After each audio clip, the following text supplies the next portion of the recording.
Cuando Jesús apenas tenía 5 años, se hallaba sentado en el umbral del taller de su padre en Nazaret, ocupado en fabricar pajaritos de tierra con la arcilla suave y moldeable que le había obsequiado el alfarero de enfrente. Se sentía feliz como nunca, pues todos los muchachos del barrio decían que el alfarero era un hombre malo que no se dejaba ablandar ni por dulces miradas, ni por palabras de miel, y jamás se había atrevido a pedirle nada. Pero apenas sabía cómo había podido suceder eso. Hallándose sobre el umbral, viendo con envidia al vecino que trabajaba en su molde, ese hombre malo había salido de su tienda y le había dado arcilla suficiente para poder fabricar un cántaro propio para vino. Sobre las gradas de la casa vecina estaba sentado Judas.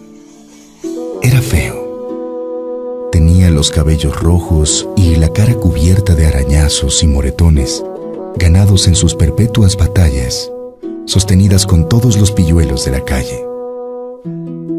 Por el momento permanecía tranquilo, no disputaba ni reñía. Trabajaba como Jesús, modelando un pedazo de arcilla que éste le había dado, pues él no se atrevía ni a presentarse delante del alfarero, quien lo acusaba de arrojar piedras sobre sus frágiles mercancías, y por ello lo había echado a garrotazos.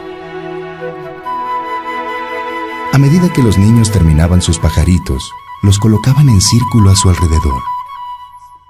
Eran pájaros como han sido desde tiempo inmemorial todos los pájaros de barro.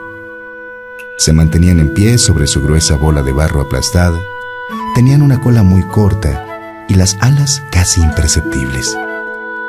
Sin embargo, los pajaritos de los dos pequeños camaradas diferían a simple vista. Los de Judas estaban tan mal hechos que ninguno se sostenía en pie. Sus dedos torpes y duros no podían modelarlos. Lanzaba a Jesús furtivas miradas, intentando adivinar cómo se ingeniaba para hacer pájaros tan hermosos que le resultaban tersos como las hojas del encino. Con cada pajarillo terminado, Jesús se sentía más feliz. El último le parecía más hermoso que los otros, pero a todos los veía con amor y simpatía. Ellos serían sus compañeros de juego. Dormirían cerca de él. Le cantarían sus canciones cuando su madre lo dejara solo. Jamás se había sentido tan rico y nunca se volvería a hallar abandonado. El robusto aguador pasó en ese momento encorvado bajo la pesada carga, y detrás venía el vendedor de legumbres que se balanceaba sobre el lomo de un asno entre las grandes y vacías cestas de mimbre. El aguador puso la mano sobre los rubios bucles de Jesús y le pidió noticias de sus pájaros. Jesús le respondió que todos tenían nombre, que sabían cantar, que llegaban de lejanos países y le referían historias que solo de ellos y de él eran conocidas. Y Jesús hablaba tan bien que el aguador y el vendedor de legumbres olvidaron un gran rato sus ocupaciones. Pero como se alejaran, Jesús le señaló al pequeño Judas diciéndoles: «Miren, qué bonitos pájaros hace Judas también». El vendedor de legumbres detuvo su asno con sencilla bondad y preguntó a Judas si sus pájaros tenían también sus nombres y si cantaban. Judas no sabía nada. Enmudeció. Ni siquiera levantó los ojos. Irritado, el vendedor de legumbres dio un puntapié a uno de los pájaros y prosiguió su camino. De pronto, Jesús sumergió la mano en el charco más próximo, pues se le había ocurrido pintar sus pájaros grises con el resplandor centellante del sol que daba tan bellos matices al agua y a los muros de las casas. El sol se prestó graciosamente a su juego y se dejó tomar como el color de la paleta del pintor. Y cuando cuando Jesús lo extendió sobre sus pequeños pájaros de barro, un reflejo de diamantes los irizó de abajo a arriba. Judas, que de cuando en cuando observaba y contaba los pájaros de Jesús, lanzó un grito de admiración al verlo pintar con el sol de los charcos de lodo, y se apresuró también a meter las manos en la brillante agua. Pero el sol se le deslizaba entre los dedos. Por rápido que fuese el movimiento de sus pequeñas manos, ellas no retenían nada del maravilloso colorido. «¡Hey, espera, Judas! Voy a pintarte tus pájaros», dijo Jesús. «No, no quiero que los toques. Están bien como están».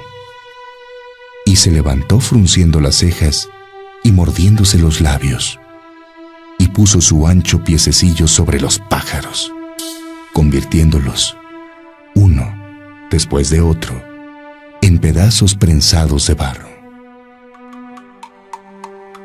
Cuando destruyó todos sus pájaros, se aproximó a Jesús, cuyos pajarillos de barro brillaban como piedras preciosas bajo las caricias del niño. Los miró un instante en silencio. Después levantó el pie y lo dejó caer sobre uno de ellos. Cuando el pájaro no era más que un pedazo de tierra gris, Judas experimentó tal satisfacción que se echó a reír y levantó otra vez el pie para aplastar otro más. «¡Judas!», gritó Jesús, «¿qué haces? ¿No sabes que ellos viven y cantan?».